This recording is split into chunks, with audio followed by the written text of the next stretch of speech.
bermakna di sini dalam arti bahwa ya bermakna di sini artinya apa? Dalam pembelajaran siswa dapat merekam setiap atau bisa artinya merekam dalam jangka panjang, merekam dalam memori jangka panjang di sini. Kenapa? Karena sangat mudah bagi mereka untuk mengkonsumsi secara menyeluruh atau komprehensif atas materi yang kita memang ingin sajikan, informasi yang ingin kita sajikan untuk peserta didik kita. Betul-betul inilah yang menjadikan memang ada perubahan, karena memang yang tadinya seperti mungkin tahu tapi belum memahami. Jadi hanya sekedar tahu tapi belum paham. Paham di sini dalam arti bahwa dia mampu menggunakan ilmu itu dalam penerapannya, dalam mungkin menyelesaikan soal kalau dalam matematika, atau mungkin dalam ekonomi, mungkin menerapkan dalam kehidupan sehari-hari, seperti misalkan dalam meningkatkan usaha jual beli, atau mungkin dalam meningkatkan perekonomian.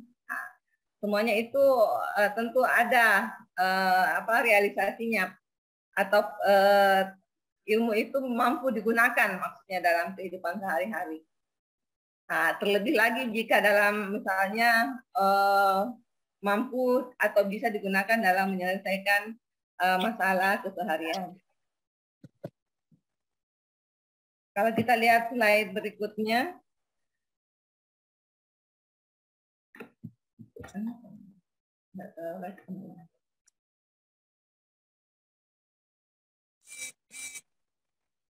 ya, ini menurut Alfandi, ya, menurut Alfandi, pembelajaran atau proses belajar mengajar itu adalah proses interaksi edukatif, ya, interaksi, ada interaksi. Jadi memang dalam sekarang ini kan lagi memang kolaborasi adalah salah satu faktor yang memang sangat dianjurkan kepada kita sebagai seorang pendidik untuk bisa membiasakan menerapkan dalam peserta didik kita untuk siswa pintar dalam berkolaborasi. Jadi ada interaksi ya di dalamnya, interaksi edukatif yang memang terarah dalam hal ini dalam pembelajaran, tentu terarah oleh apa yang telah direncanakan oleh gurunya untuk mencapai tujuan yang ingin dicapai dalam pembelajaran itu. Dan komunikasi dua arah. Di sini komunikasi dua arah dapat terjadi, Bapak Ibu, kalau memang kita mampu menyajikan pembicaraan yang sesuai dengan atau berdasarkan dengan apa yang telah mereka miliki. Persepsi, proses persepsi yang ditahu betul oleh gurunya, ya. Jadi tentu akan itu akan menjadi suatu stimulus. Guru akan membuat simulasi untuk siswanya supaya ada rasa ingin untuk mengeluarkan. Jadi terpancing untuk mengeluarkan apa yang mereka tahu, karena mereka diberikan misalkan masalah. Jadi mereka terpancing untuk, nah itulah sebenarnya kreasi guru di sini, bisa memancing atau dengan bahasanya memberi stimulus kepada siswa untuk bisa berkata, mengeluarkan apa yang mereka punya, sehingga berkembang dan kita arahkan terus kepada tujuan yang ingin kita dapatkan dalam pembelajaran itu. Jadi ada komunikasi dua arah. Jadi komunikasi dua arah ini betul-betul sangat dipengaruhi oleh pengalaman, seperti yang dikatakan tadi oleh Sang, ya, pengalaman. Kemudian kalau di sini pengetahuan sebelumnya itu adalah suatu, jadi kalau misalkan mau mengembangkan suatu proses belajar mengajar, memang intinya sebenarnya adalah bagaimana kita berhasil membuat mereka paham dengan materi kita, memahami, ya, memahami itu. Kalau yang lalu saya sudah katakan pada bagiannya peserta didik bahwa penyajian materi harus disajikan dalam 3 bentuk multi representasi. Kalau mereka bisa mengetahui hubungan struktural suatu konsep dalam bentuk multi representasi yang penyajiannya itu multi representasi, penyajiannya dalam bentuk misalkan secara verbal, gambar dan konkret mungkin. Nah, jadi penyajian itu diketahui hubungan antara ketiganya itu secara struktural, maka bisa dikatakan siswa memahami. Jadi itulah sebenarnya ingin kita membuat dalam setiap pembelajaran kita untuk membuat siswa kita paham secara menyeluruh materi yang kita sajikan. Karena dengan paham, mereka akan bisa menggunakan teori itu, menggunakan ilmu itu dalam misalkan dalam menyelesaikan masalah, menyelesaikan proyek-proyek. Karena pemerintah sekarang ini sangat merekomendasikan proses pembelajaran problem based learning, project based learning. Kenapa? Karena di situ siswa dituntut untuk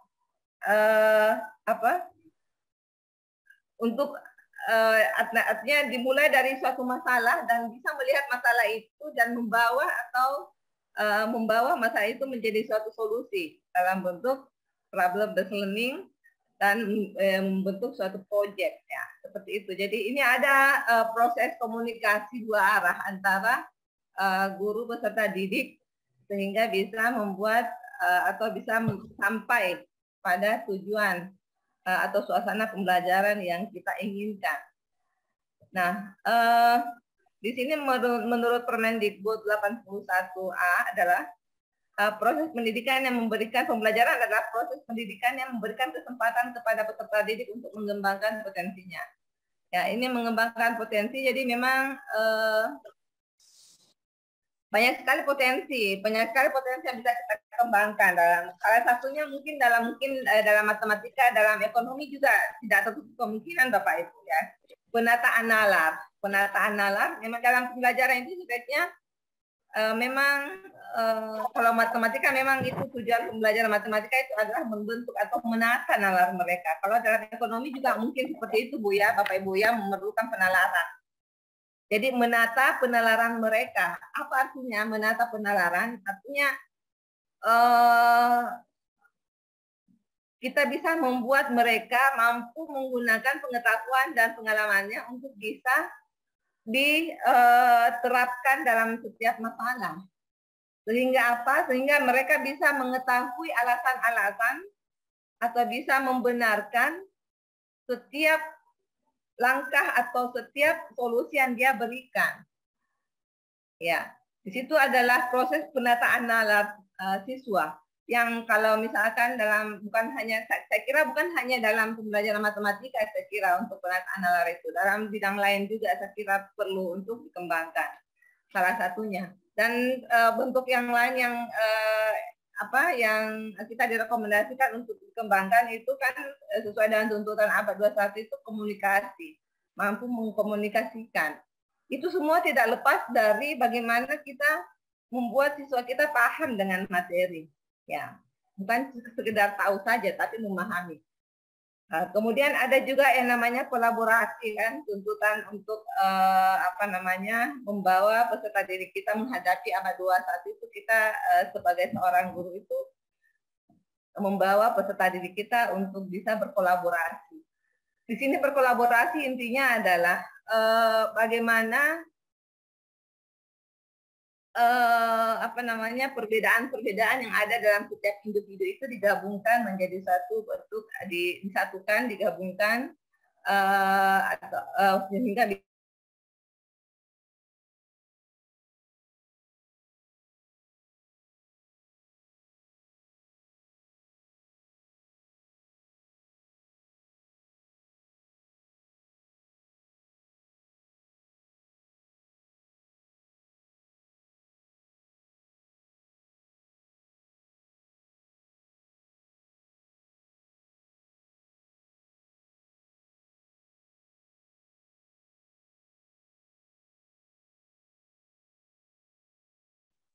Tidak ada suara, Bu. Tidak ada suara.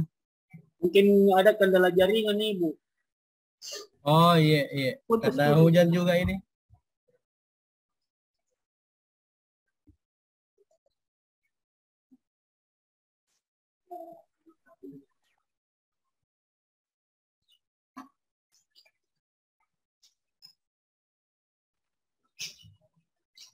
Halo.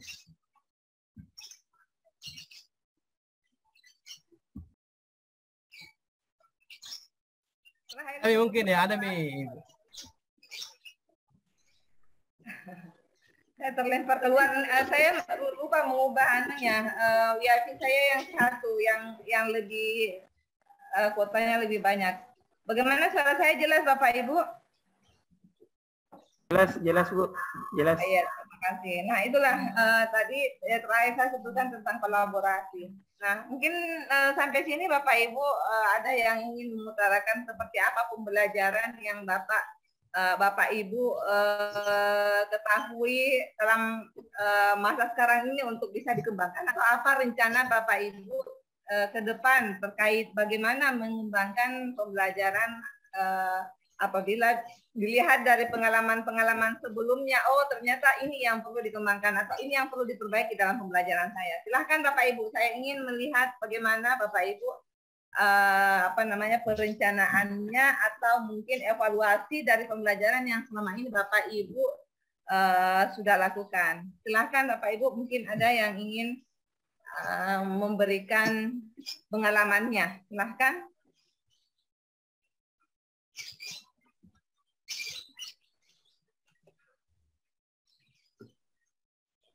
Tapi Ibu, Assalamualaikum. Ya, silahkan Pak Rahmat. Iya, siap. Terima kasih. Assalamualaikum warahmatullahi wabarakatuh. Ya, waalaikumsalam warahmatullahi wabarakatuh.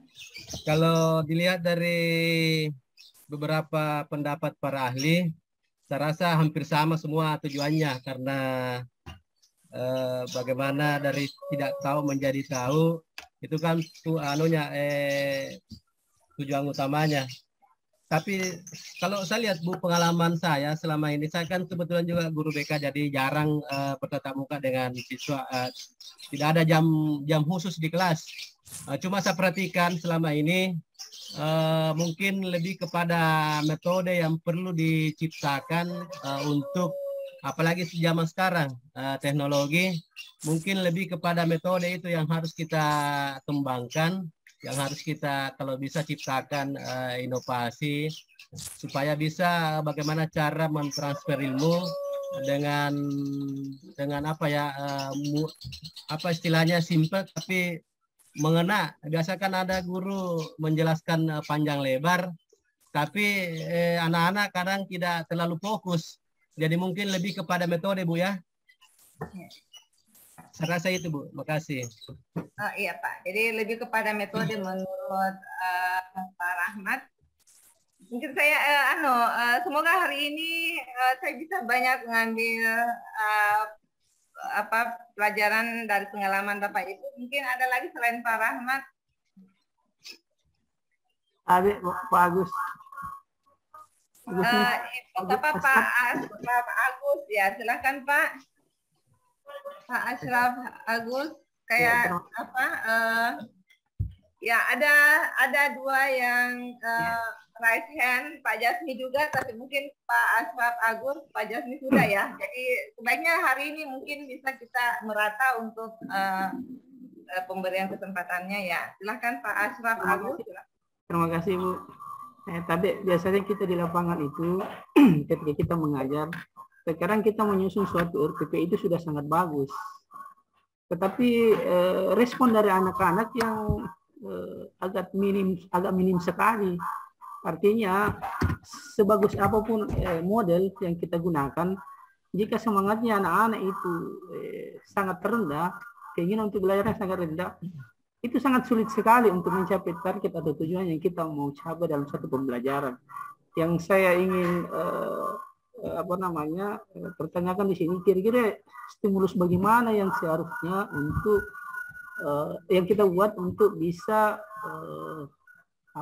memancing semangat anak-anak itu agar bisa mengikuti perangkat atau rencana pembelajaran yang kita buat itu yang sudah kita anggap sangat bagus sekali untuk menyelesaikan suatu proyek ataukah permasalahan-permasalahan yang kita ambil dalam pembelajaran itu. Seperti itu, Bu. Jadi semangat anak-anak ini yang kalau saya lihatnya yang memang agak kurang, apalagi di masa pandemi seperti ini. Seperti itu mungkin, Bu, permasalahan kami di sekolah. Ya, ya seperti itu Pak Asraf Agus. Jadi memberikan pengalaman masalah dari pengalamannya, memberikan masalah dari pengalaman Pak Asraf Agus bahwa dipikir pembelajaran itu sudah baik, tapi ternyata semangat anak-anak masih sangat tidak sesuai harapan. Ya, nah inilah sebenarnya kalau Bapak Ibu mau mengadakan penelitian, ini adalah suatu bentuk masalah. Ya, Bapak Ibu ya, ini adalah modal bentuk masalah sebenarnya. Kalau misalnya Bapak Ibu sebentar lagi mau adakan penelitian, ini mengangkatnya sebagai suatu masalah, bisa. Jadi kita mengadakan kajian seperti apa misalnya pembelajaran yang cocok. Jadi bisa kita menggunakan penelitian tindakan kelas untuk mengatasi, menjadikan solusi dari masalah dari Pak Asraf Agus ini. Ada Ibu Fajriani, Pak Maing, dan Pak Agus. Bisa cari yang belum Bapak Ibu ya. Jadi Pak Maing kayaknya belum ada dalam catatan saya. Silakan Pak Maing ya, maaf Pak Ibu Fajriani dan Pak Jasmi ya. Saya memberi kesempatan kepada Pak Maing. Silakan Pak. Terima kasih banyak Bu atas kesempatan yang diberikan. Mengenai pengalaman pembelajaran, saya melihat bahwa pengaruh tempat pendidikan, lembaga pendidikan ini sangat riskan terhadap proses pembelajaran di sekolah. Mana kita Maaf ketahui Pak, bisa lebih difokuskan suaranya. Kok saya bisa suaranya ya? Atau saya punya laptop yang ya? Bisa mungkin bagaimana Pak? Silahkan coba. Lanjut. Bahwa pendidikan ini ada tempat pendidikan ini ada 3, termasuk pendidikan pertama itu di lingkungan keluarga, di lingkungan sekolah dan lingkungan masyarakat. Saya melihat bahwa ada kaitannya dengan apa yang disampaikan tadi oleh Pak Agus.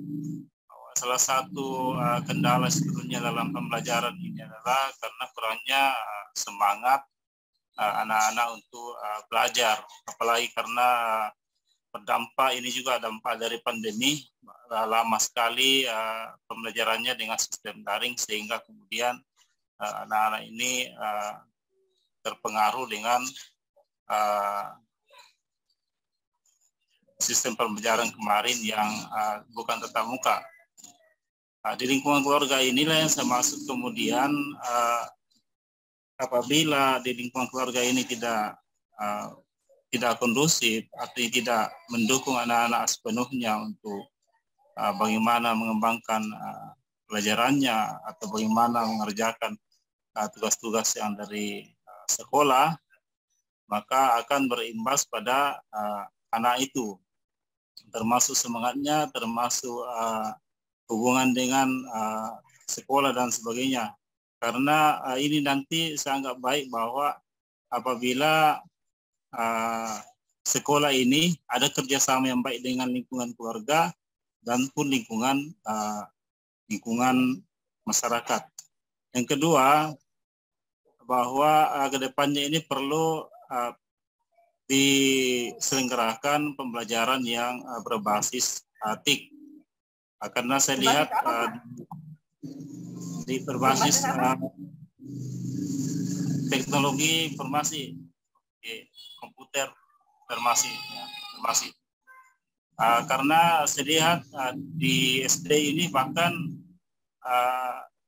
untuk asesmennya kelas 4 dan 5, kelas 5 ini sudah dipakai berbasis komputer, sehingga dari dini mungkin kelas 3 atau kelas 2 memang sudah anak-anak ini sudah harus dikenalkan dengan dunia komputerisasi. Karena di kelas 5 ini kemarin ini tahun ini sudah dilaksanakan ANBK yang dimana anak-anak ini diharuskan menyelesaikan soal-soal tertentu literasi, numerasi melalui komputer, dan juga terkait dengan bagaimana guru ini perlu dikembangkan, perlu ada pengembangan diri, perlu ada peningkatan kompetensinya sehingga kemudian lebih lebih profesional dalam menghadapi anak didik, sehingga pembelajaran ini berlangsung sesuai dengan harapan kita. Seperti itu, Bu. Terima kasih. Ya, baik. Yang diutarakan tadi Pak Maing ada, kalau saya dengar literasi ya, itu dia salah satu bentuk ya usaha untuk bisa meningkatkan wawasan, pemahaman dan penalaran juga. Kenapa? Tapi penataan itu memang penataan nalar yang saya sebutkan tadi itu memang harus ada stimulus dari guru, dari kelas yang akan mereka hadapi dalam pembelajaran. Nah, selain mereka mempunyai pengetahuan, pemahaman yang itu adalah hasil dari pembelajaran, mereka juga diberi stimulus untuk mampu bisa mengembangkan penataan nalarnya, seperti membiasakan mereka menghadapkan mereka dengan masalah. Karena kita biasanya kecenderungan kita memberikan mereka soal-soal itu kan notabene-nya adalah prosedur kerjanya secara rutin. Artinya apa? Begitu lihat soal langsung mereka bisa tahu, oh ini jawabannya seperti ini. Tidak membutuhkan mereka untuk minta stimulasi mereka untuk berpikir keras seperti apa solusi dari masalah itu. Jadi beda soal biasa dengan masalah, Pak ya, Bapak Ibu. Kalau masalah itu adalah soal juga, tapi dia harus prosedur kerjanya tidak rutin. Artinya apa? Begitu dilihat tidak langsung ditahu arah penyelesaiannya. Jadi mereka membutuhkan waktu untuk memformulasinya terlebih dahulu, kemudian memahaminya terlebih dahulu, kemudian memformulasinya terlebih dahulu, kemudian bisa memprosesnya ke dalam bentuk solusinya. Alhamdulillah di sini terima kasih Pak Maing atas responnya. Di sini ada yang saya lihat raise hand, Pak Kaswin, Pak Ibu Fajirani masih saya nudul karena sudah Pak Maing sudah tadi saya beri kesempatan, Pak Ibu Fajriani juga sudah ada catatannya di sini. Pak Kaswin belum ya? Pak Kaswin silahkan, dan dengan Ibu Emi Nasir sebentar, Pak Kaswin dulu. Silahkan Pak Kaswin. Terima kasih Bu atas kesempatan yang diberikan. Jadi menurut pendapat saya pembelajaran sekarang dengan yang dulu ini agak beda. Karena dulu teknologi belum terlalu canggih, sekarang sudah canggih. Jadi anak-anak sekarang ini ada baiknya juga, ada juga pengaruh jeleknya tentang teknologi ini. Jadi misalnya kita bebaskan mengakses internet, ada dua sisi di situ, positif dan negatif. Bahaya juga. Jadi perlu didampingi menggunakan teknologi internet. Jadi yang perlu pengalaman saya selama 12 tahun ini mengajar, dan sekarang alhamdulillah diberi kesempatan sebagai kepala sekolah. Jadi saya melihat anak-anak sekarang perlu karakternya. Saya sudah bagus ini RPP-nya, bagus sekali. Saya lihat perkembangannya, sering diadakan workshop, pelatihan membuat RPP. Tapi karakternya anak-anak ini semakin merosot saya lihat. Itulah tadi saya mungkin pengaruh teknologi atau apa, karena mereka melihat di Facebook, WA, TikTok, apa semuanya itu ya. Jadi perlu didampingi juga ini dalam mengakses internet, dan kalau perlu saya usulkan misalnya ke pemerintah, nanti kita sama-sama diadakanlah pesantren, maksudnya dibuatkan semacam suasana pesantren di sekolah kalau perlu ya. Ini dibuatkan tempat ibadah di sana, diadakan sesuai dengan agama Islam di sana di sekolah supaya ada situasi seperti pesantren. Karena ini akhlaknya saya lihat dari sisi akhlak sekarang yang semakin menurun. Terima kasih Bu atas kesempatan yang diberikan. Ya, terima kasih kepada Pak Kaswin atas responnya, masukannya, pengalamannya, dan sarannya ya. Kalau Pak Kaswin menyarankan untuk lebih mendekatkan kepada agama, ada usaha pembentukan pesantren ya, pesantren dalam lingkungan peserta didik. Kalau dari Ibu Emi Nasir, silakan Ibu Emi Nasir, saya. Ya, terima kasih banyak atas kesempatannya Ibu. Jadi di sini saya hanya berbagi pengalaman selama mengajar. Selama ini saya membandingkan beberapa model yang bisa menarik perhatian siswa agar mereka bisa berminat dalam pelajaran, terutama pelajaran IPS. Saya hanya belajar dari mereka. Kira-kira yang membuat mereka termotivasi untuk belajar. Maaf Ibu Emi, tolong mungkin posisinya atau apanya mungkin saya kok pecah dan tidak menangkap tadi. Saya berusaha tangkap ya, jangan sampai terlalu jauh tapi saya belum bisa. Ya. Ya. Sudah terdengar Pak Bu? Oh iya, dicoba Bu. Halo. Silakan. Ya, Assalamualaikum warahmatullahi wabarakatuh. Terima kasih atas kesempatannya Bu. Di sini saya hanya mau berbagi pengalaman selama saya mengajar. Saya terutama bidang IPS yang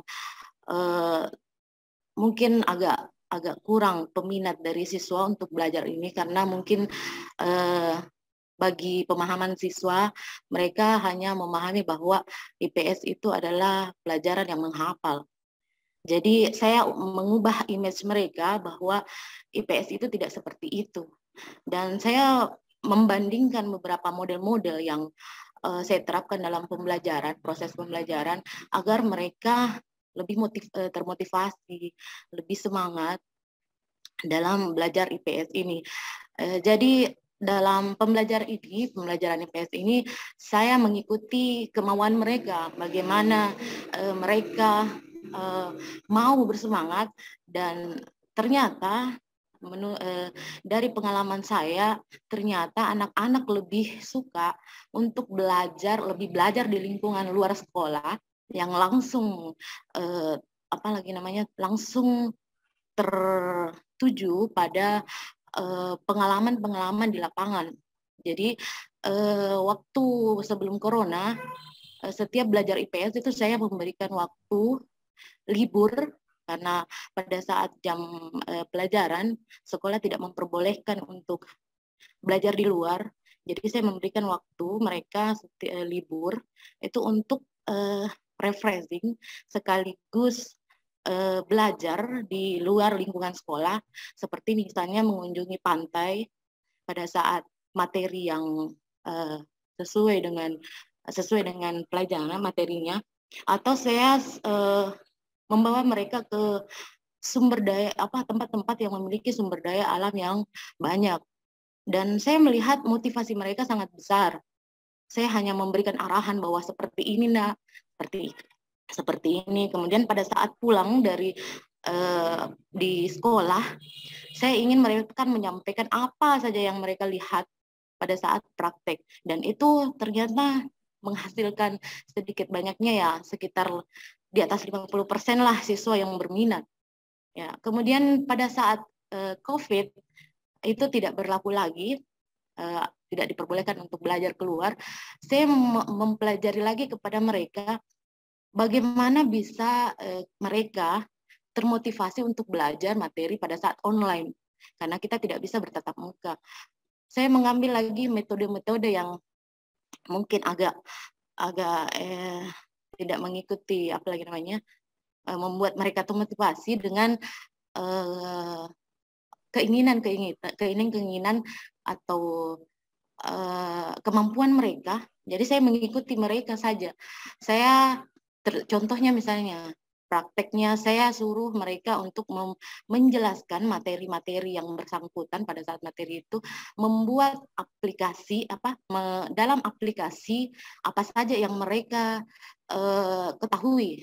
Jadi saya suruh mereka menjelaskan materi yang sedang dibahas dalam aplikasi-aplikasi, misalnya Capcub. Jadi saya tanya mereka, kalian biasanya menggunakan aplikasi apa nak? Capcub Bu, atau TikTok Bu, atau Canva, atau KineMaster. Oke, begini. Jadi saya memahami kalian, sampaikan materi-materi hari ini dengan cara menjelaskan materi yang kita bahas hari ini melalui aplikasi yang Anda ketahui atau Anda tahu. Kemudian kumpulkan ke Ibu. Ya seperti itu saja saya, Pak, Bu. Jadi saya mengikuti kemampuan mereka saja, keinginan mereka. Jadi seperti itu pengalaman saya dalam proses belajar ini, Bu. Jadi saya lebih mengikuti kemauan mereka saja agar termotivasi. Terima kasih banyak. Ini sekedar hanya untuk berbagi pengalaman. Terima kasih banyak. Ya, baik Ibu Emita Nasir, terima kasih atas pengalamannya. Jadi jadi dari Pak Kaswin tadi, Pak Main, terkait dengan bagaimana masalahnya itu sama semua, bagaimana membuat siswa itu semangat belajar. Nah, itulah sebenarnya masalahnya guru, yang harus memang kita berpikir, berkreasi bagaimana untuk bisa menanggulangi itu. Ada beberapa, kalau dari Pak Kaswin tadi mengatakan bahwa berkarakter. Kurangnya karakter dari siswa atau kurang kuatnya karakter dari siswa itu memang itu adalah bagian yang harus, jadi bukan hanya bentuk pemahaman yang kita berikan, yang kita isi, tapi bagaimana karakter itu, mental mereka diisi gitu. Seperti yang diutarakan tadi oleh Ibu Emi Nasir, memang mencari tahu. Pernah aja saya melakukan hal ini, memang memberikan mereka pertanyaan semacam angket, model pembelajaran seperti apa yang mereka sukai, gitu. Alasannya apa? Saya kumpulkan dan saya mencoba dari hasil itu, saya mencoba menggunakan cara yang mereka sebutkan, seperti yang diutarakan oleh Ibu Emi tadi. Nah, memang kita memang harus berangkat dari lingkungan peserta didik kita. Salah satunya cara mencari tahu bagaimana atau model apa yang mereka suka, cara belajar seperti apa yang mereka suka. Itu kan berarti kita berawal atau kita berangkat dari lingkungan mereka, dari sisi kehidupan mereka. Jadi mereka memang suka, misalnya seperti yang dikatakan Ibu Emi, bahwa suka di luar.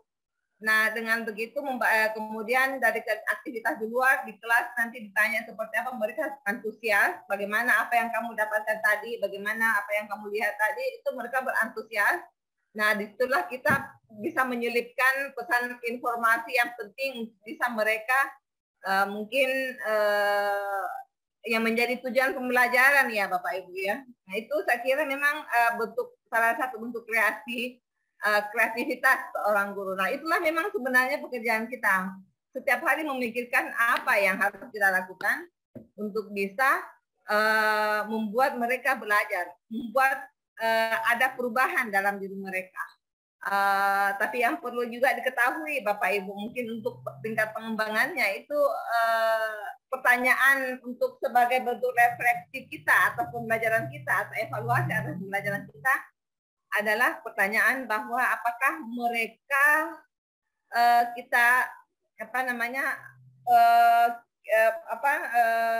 apakah kita memfasilitasi mereka untuk berpikir ya. Itu lagi akan menjadi pertanyaan-pertanyaan kita dan tugas kita sebagai guru untuk karena itu adalah rekomendasi dari pemerintah untuk menghadapi abad 21. Membuat mereka terlatih mereka untuk berpikir, atau bisa dikatakan memberikan mereka keterampilan untuk berpikir, keterampilan berpikir ya. berpikir tingkat tinggi malah ya. Berpikir tingkat tinggi di sini adalah bagaimana mereka bisa berada dalam berpikir yang kritis. Ya, jadi seperti yang Ibu Emi tadi utarakan bahwa apa yang tadi kalian temukan di luar sana misalnya, apa yang apa yang kamu dapatkan dari tugas-tugas yang saya berikan misalnya. Nah, itu semua mungkin bisa ditambah dengan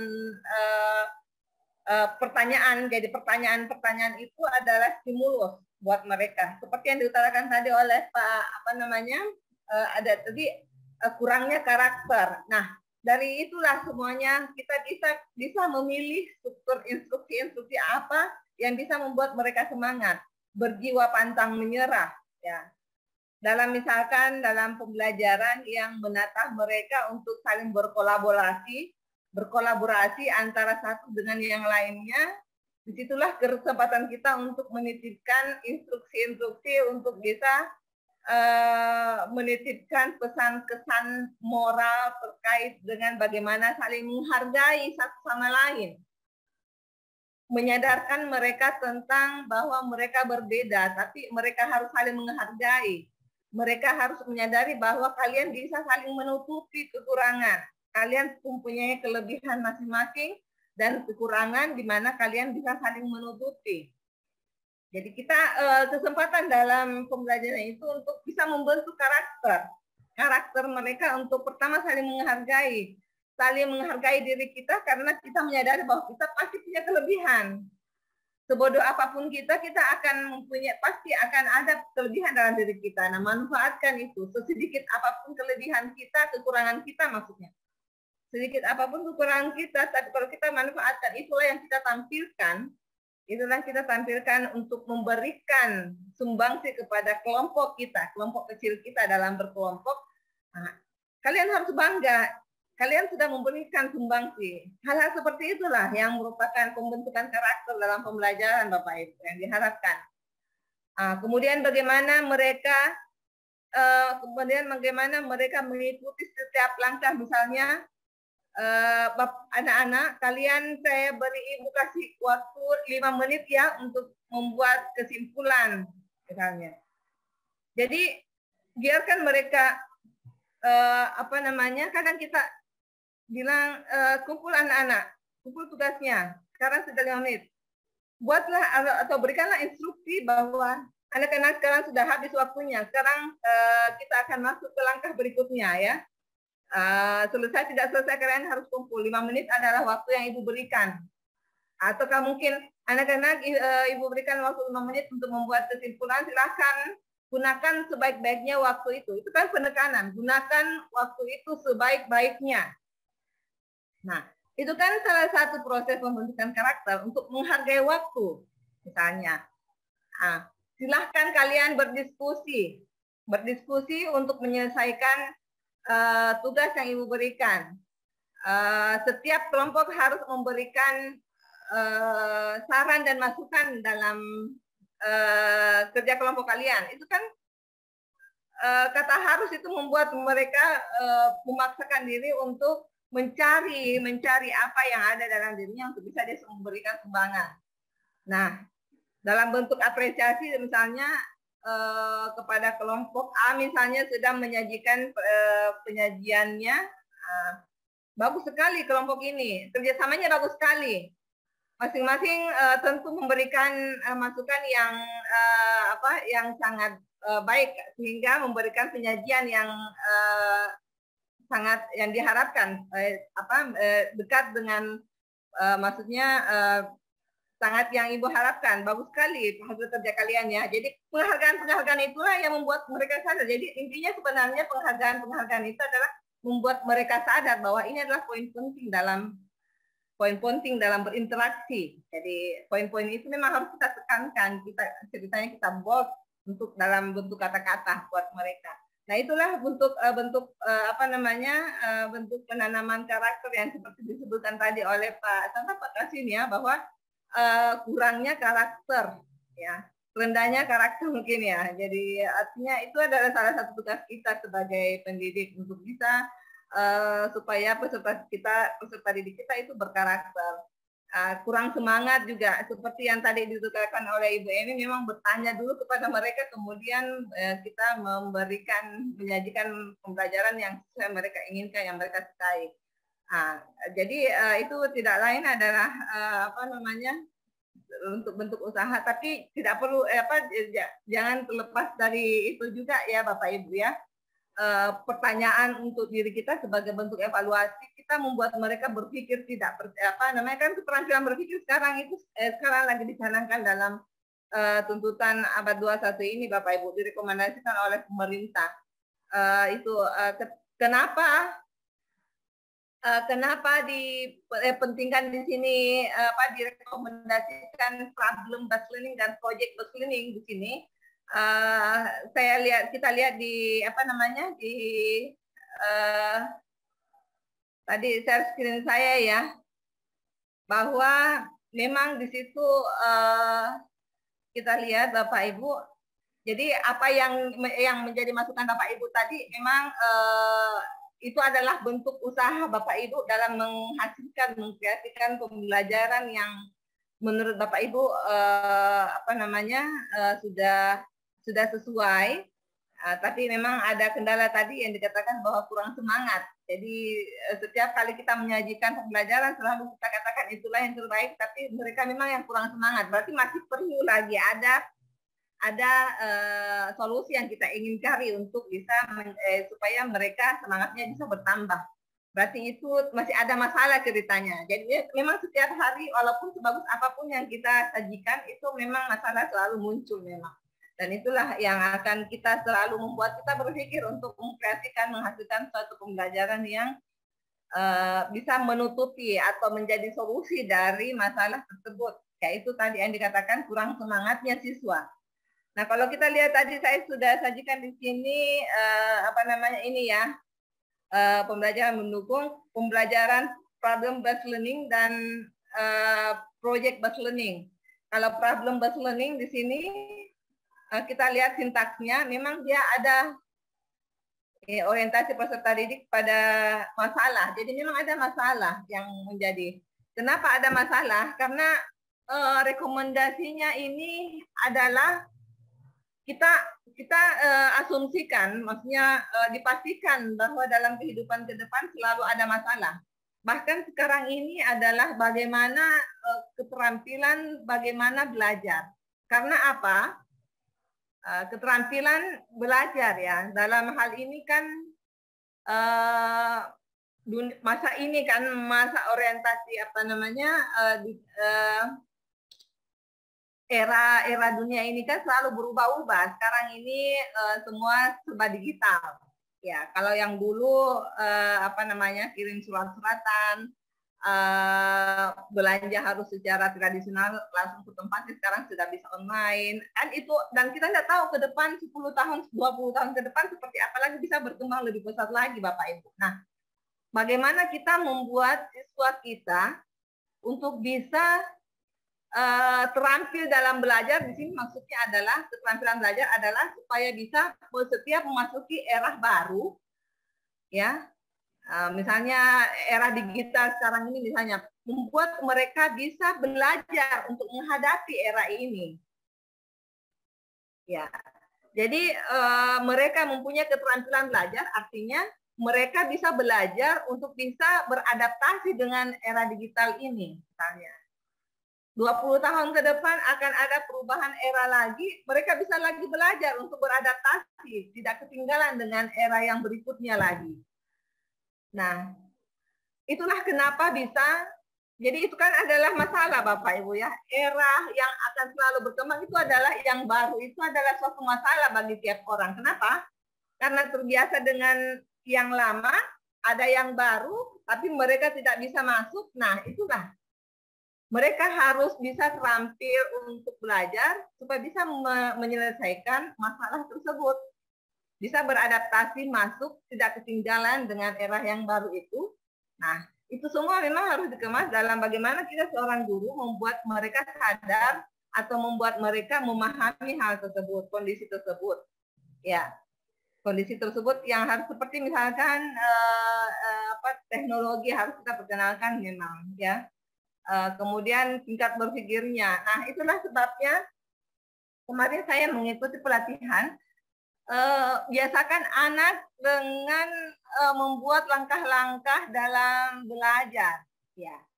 Kalau kita lihat di sini kembali lagi ke problem learning, ada masalah.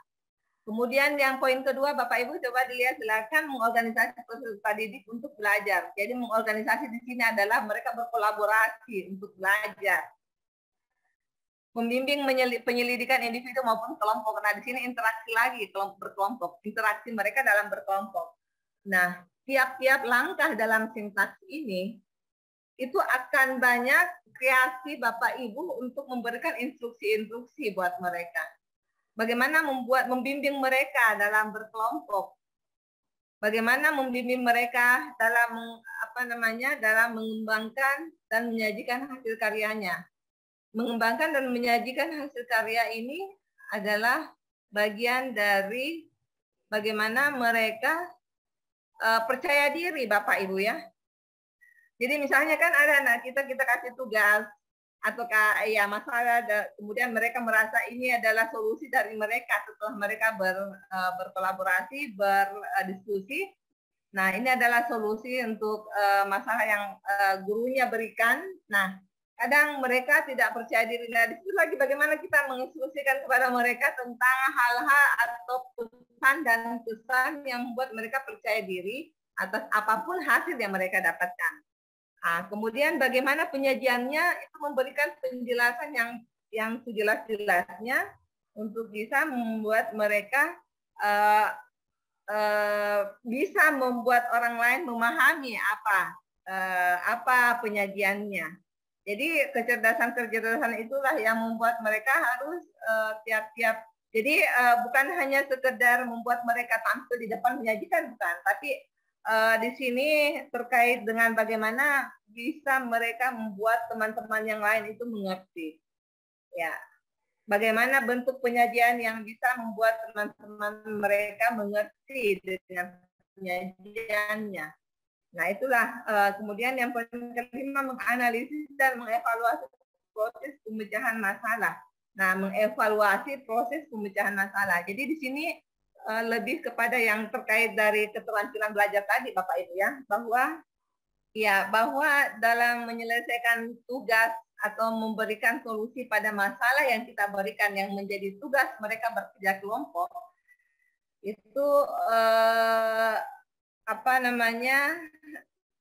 salah satu caranya juga bisa kita berikan, anak-anak kalian tuliskan dulu langkah-langkahnya. Langkah pertama apa? Langkah kedua apa kira-kira? Langkah ketiga apa? Dan kalian silahkan menyelesaikan masalah itu sesuai dengan langkah yang kalian buat sendiri. Misalkan Bapak Ibu ya, ada masalah kita berikan.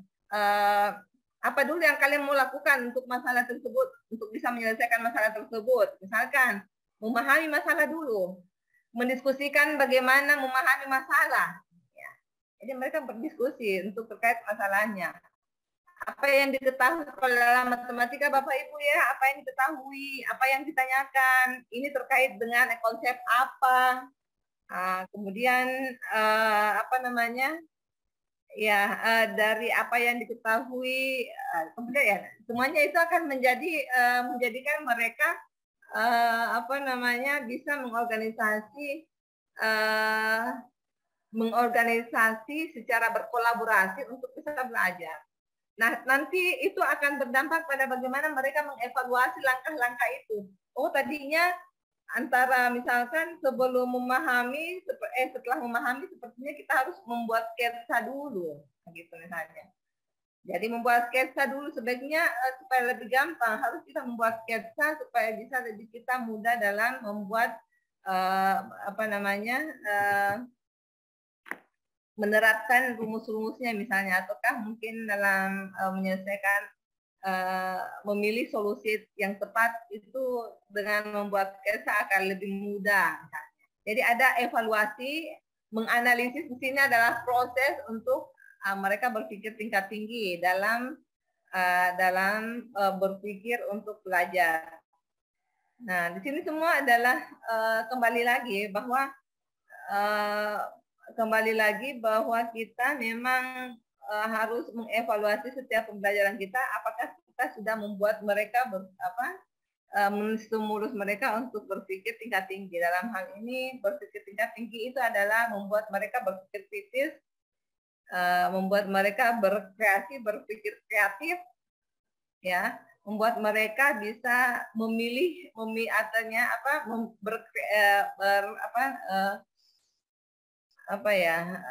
memilih pengalaman sebelumnya yang mana yang relevan, atau pengetahuan mereka yang relevan yang mana, itu adalah suatu proses berpikir tingkat tinggi, Bapak Ibu. Nah, jadi jadi memang serba multi arah semua. Bagaimana kita memaksimalkan kemampuan keterampilan komunikasinya, keterampilan berkolaborasi, keterampilan berpikir, keterampilan belajar, gitu. Jadi semuanya bisa dimaksimalkan dalam suatu bentuk pembelajaran. Itulah problem ini. Kalau kita lihat lagi berikutnya, di sini project based learning, sintaksnya menyiapkan pertanyaan atau penugasan proyek. Nah, ini penugasan proyek, ada penugasan proyek. Jadi tentu kalau di sini tahap ini peserta didik mengamati lebih dalam terhadap pertanyaan yang muncul dari fenomena yang ada. Nah, di sini kembali lagi berarti masalah juga di sini. Proyeknya itu adalah suatu penugasan. Itu tentu adalah bentuk masalah buat mereka. Mereka harus membuat proyek, menyelesaikan proyek itu, tugas itu. Nah, mereka harus berpikir tentu. Yang kedua, mendesain perencanaan proyek. Yang di sini mendesain perencanaan itu adalah bentuk keterampilan belajar, Bapak Ibu, ya. Jadi mereka, kalau kita latih untuk mendesain perencanaan, jadi sama dengan yang tadi, membentuk prosedur langkah-langkah penyelesaian masalah, ya.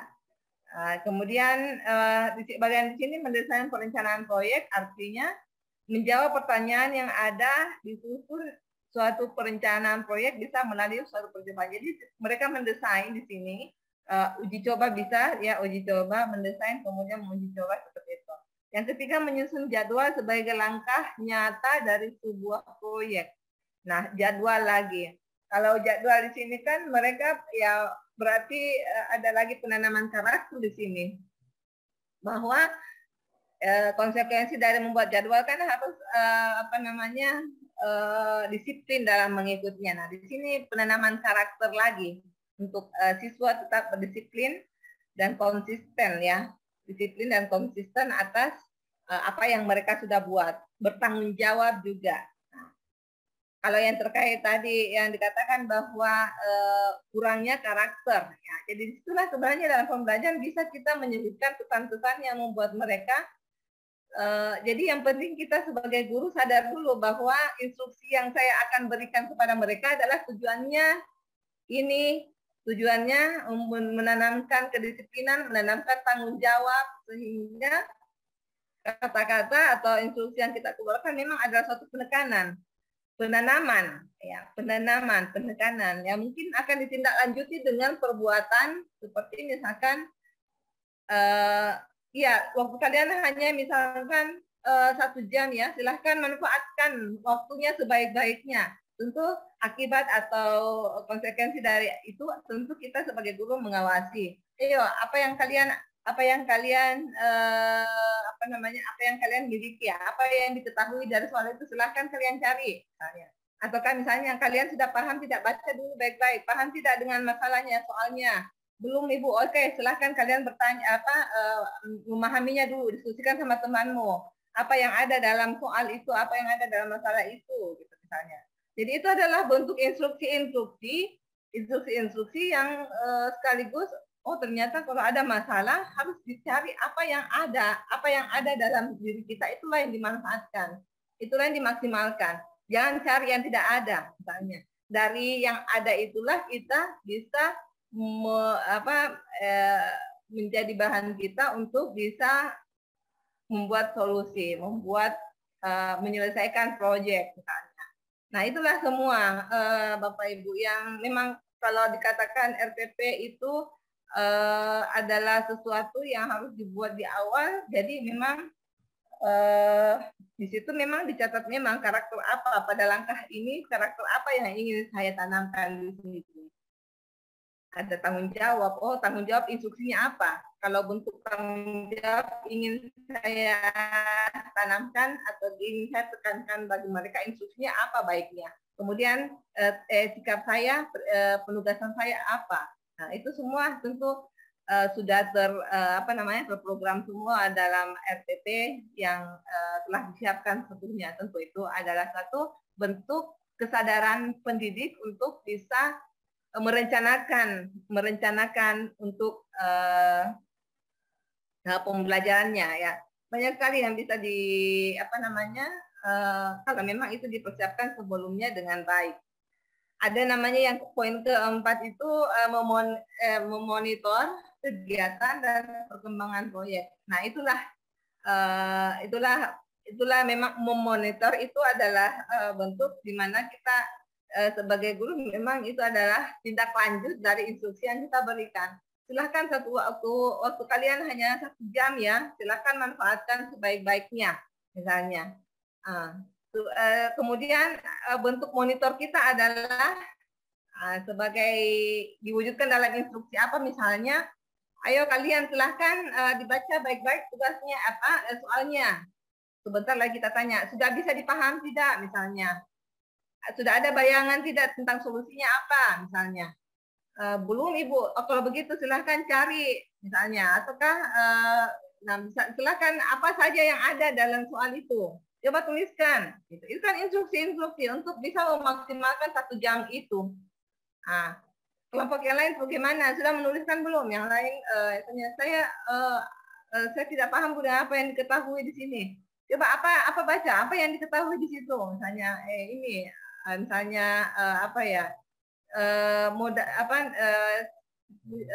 Ani mempunyai uang 500.000. Nah, itu apa itu misalnya? Itu modal itu misalnya. Itu semuanya adalah instruksi-instruksi yang mengarahkan untuk bisa membuat mereka, oh ya, jadi kalau setelah melalui sebuah itu, silahkan tuliskan. Pertama yang kalian lakukan tadi apa? Memahami Bu masalah, oke tuliskan. Jadi mereka menuliskan langkah-langkahnya, sehingga terbiasa dengan prosedur-prosedur. Jadi prosedur-prosedur yang tidak lain itu adalah suatu bentuk salah satu cara untuk membentuk keterampilan mereka belajar. Karena setiap dalam menyelesaikan masalah itu kan tentu mereka harus mempunyai tahu apa langkah-langkahnya. Ini dulu baru itu, kemudian ini, gitu kan? Itu adalah tidak lain adalah langkah-langkah atau prosedur. Kalau terbiasa mereka dengan itu, maka mereka tidak lain bisa terbiasa menyadari tentang atau tidak dengan tidak lanjutnya ke depan, tentu mereka akan lebih terampil untuk bisa yang diharapkan tadi ya, keterampilan belajar dalam menyelesaikan masalah, memulainya dengan membuat suatu langkah-langkah prosedur ya. Jadi itu terlepas dari bagaimana konsep-konsep yang digunakan, itu kan tentu lebih ke materinya lagi.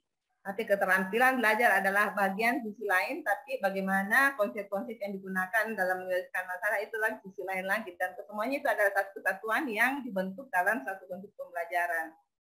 Nah, seperti itu Bapak Ibu ya. Bagaimana dari Bapak Ibu yang terkait dengan yang saya jelaskan tadi, mungkin ada masukan, tambahan atau pertanyaan, silahkan. Kita masih ada waktu sekitar 15 menit. Untuk itu, ya ada Pak Main masih raise hand, mungkin ada yang lain. Kalau Pak Main sudah saya beri kesempatan tadi, yang lainnya mungkin Bapak Ibu silahkan. Pertemuan ini adalah terakhir untuk mata kuliah pada semester ini. Mungkin ada yang ingin ingin ditambahkan pengalamannya atau pertanyaan atau bagaimana, silahkan Bapak Ibu.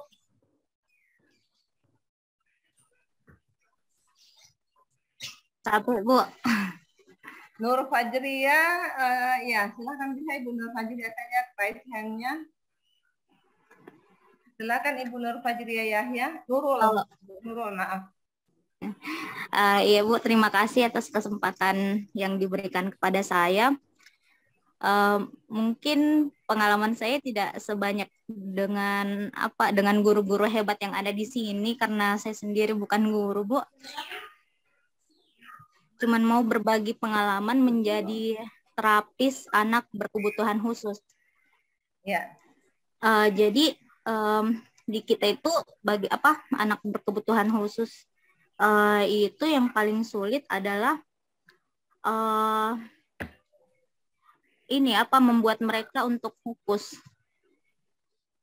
Nah, cara kami untuk membentuk fokus mereka itu dijajarkan dulu, misal benda-benda apa yang dia sukai atau permainan apa yang dia sukai.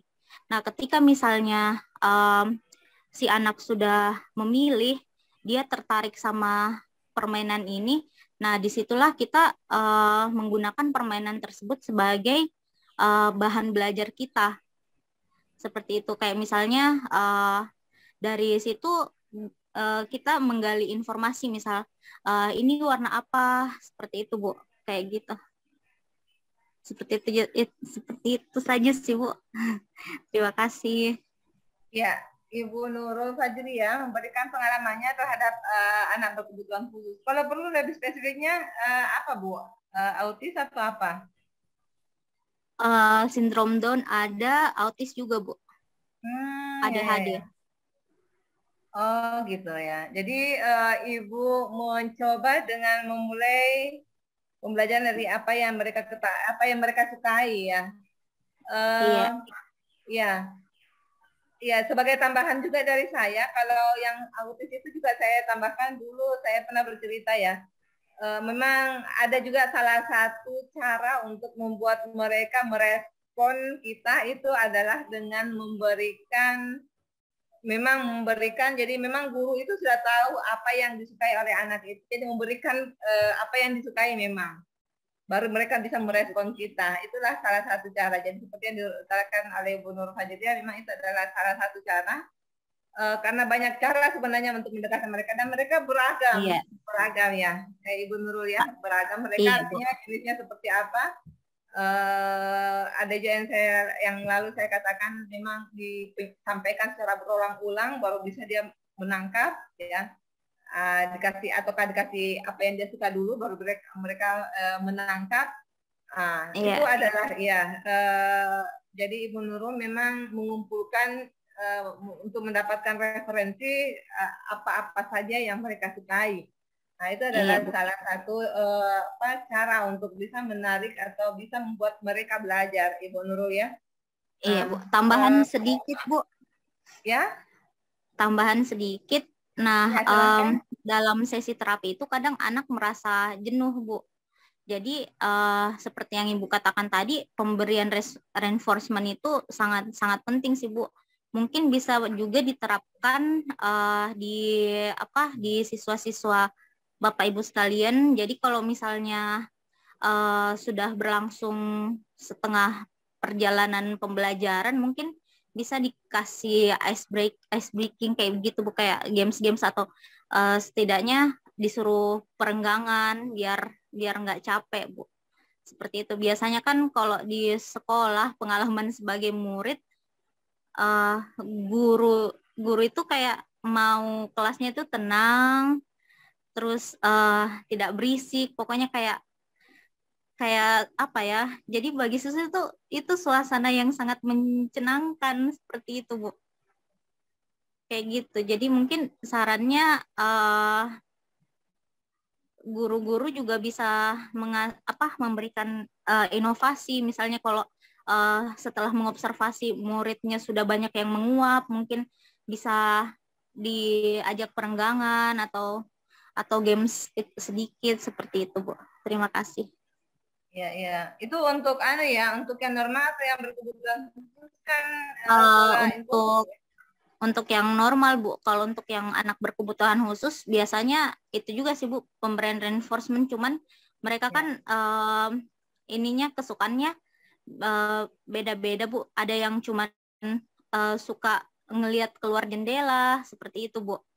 Jadi ketika misalnya dia sudah menyelesaikan satu sesi terapi, dibiarkan saja Bu untuk melihat keluar jendela selama beberapa menit, kemudian difokuskan lagi seperti itu Bu. Ya. Jadi berusaha mengambil fokusnya mereka lagi, jadi hilang kejenuhannya. Saya baru melihat, terima kasih Bu Ibu Nurul Fajriah ya, atas pengalamannya. Itu adalah salah satu tambahan referensi buat kita. Jadi memang berangkat dari lingkungan siswa ya, untuk bisa mengadakan suatu pendekatan. Saya baru melihat Pak Mustansir, maaf mungkin sudah dari tadi ini atau baru ya, silahkan Pak Mustansir. Oh ya, ya terima kasih Bu. Kebetulan saya bekerja di pulaunya itu pulau yang sangat terpencil, paling ujungnya Pangkep, itu butuh waktu 3 hari ke sana. Maaf Pak, belum terlalu jelas. Nah, yang lain nggak tahu. Saya kok belum terlalu jelas Pak ya. Ya. Oke, terima kasih. Halo, ya. Jelas semua. Lanjut nih Pak Mustasir. Memang suaranya Pak Mustasir memang ya, parah ya, lagi parah ya. Serak becek Bu. Serak becek. Ya. Kebetulan saya pengajar di pulau Bu, paling terpencil di Pangkep, itu butuh 3 hari ke sana. Nah, tantangan kami guru-guru di sana adalah kami kekurangan tenaga guru, sehingga untuk 11 mata pelajaran untuk 3 kelas di satu sekolah itu kami bagi 4, karena guru di sana itu cuma 4 orang. Tantangan kami adalah di bidang SMP, di bidang kami sendiri itu kita harus mengajar untuk mata pelajaran yang lain juga. Selain kekurangan guru, kami juga tidak punya akses internet dan telepon. Nah, jadi di sana kami kekurangan sumber media, selain buku tentunya. Nah, solusi yang kami berikan untuk pengajaran di pulau itu adalah selain belajar di kelas, kami juga belajar di luar. Seperti contohnya di pinggir pantai atau di perkebunan, supaya siswa tidak merasa bosan. Apalagi pas COVID, siswa tidak diperbolehkan sekolah. Kami tetap membuka sekolah dengan membagi kelas. Pas parah-parahnya COVID itu yang harus daring, kami tidak bisa memberikan daring karena jaringannya saja tidak ada. Nah, kami membagi 2 siswanya itu, sebagian di sekolah, sebagian di luar lingkungan sekolah. Untuk media pembelajarannya sendiri, kami guru terkadang kelabakan Bu, karena kami harus mengajar mata pelajaran lain juga. Seperti contohnya IPA, IPS, matematika yang sebelumnya kami tidak dipelajari di bangku kuliah. Seperti itu. Akhirnya jika kami punya urusan ke daratan, kami mengambil materi sebanyak-banyaknya sebelum masuk mengajar lagi. Nah, dari situ kami kami juga harus membagi waktu untuk mata pelajaran kami sendiri dengan mapel yang lain, karena keterbatasan keterbatasan tenaga didik itu tersendiri. Seperti itu. Jadi untuk pengajaran itu sendiri, selain mata pelajaran kita sendiri, untuk mata pelajaran lain kami harus ambil materi di daratan dulu, yang ada akses internetnya sebanyak-banyaknya, sehingga siswa terkadang agak bosan. Sebagian guru lain melakukan ice breaking juga, melakukan permainan untuk membuat siswa tidak bosan. Seperti itu. Nah, ya, saya kira seperti itu. Ya, baik. Saya berusaha menangkap apa yang diutarakan oleh Pak Mustansir. Jadi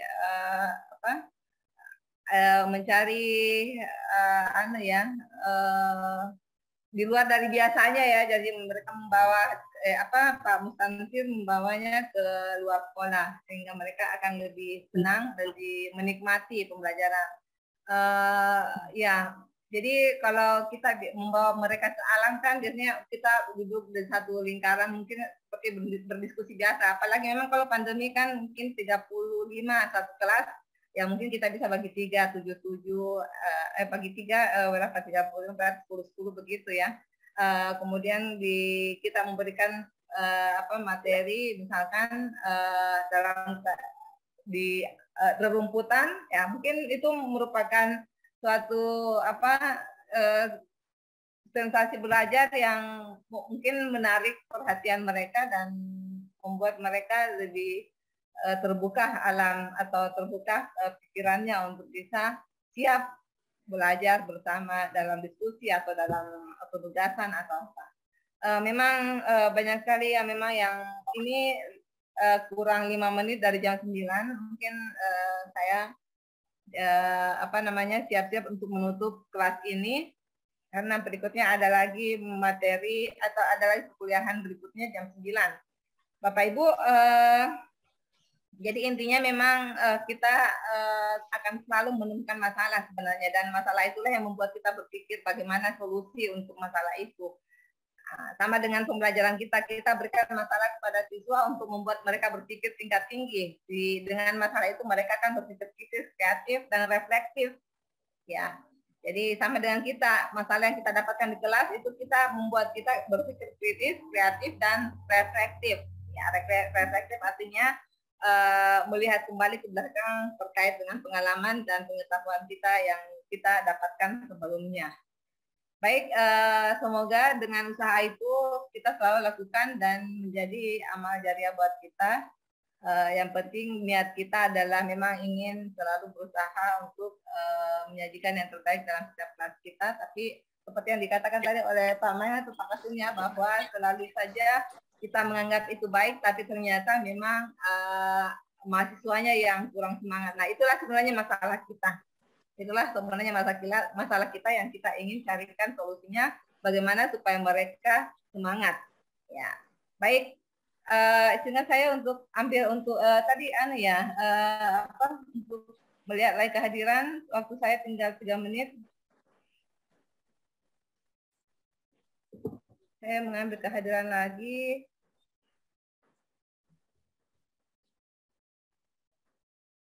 Tadi sudah sampai 45.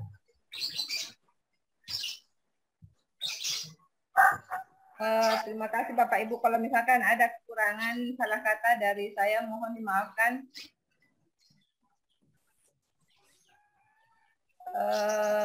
Sangat kurang dari saya, mohon maaf. Semoga bisa bermanfaat.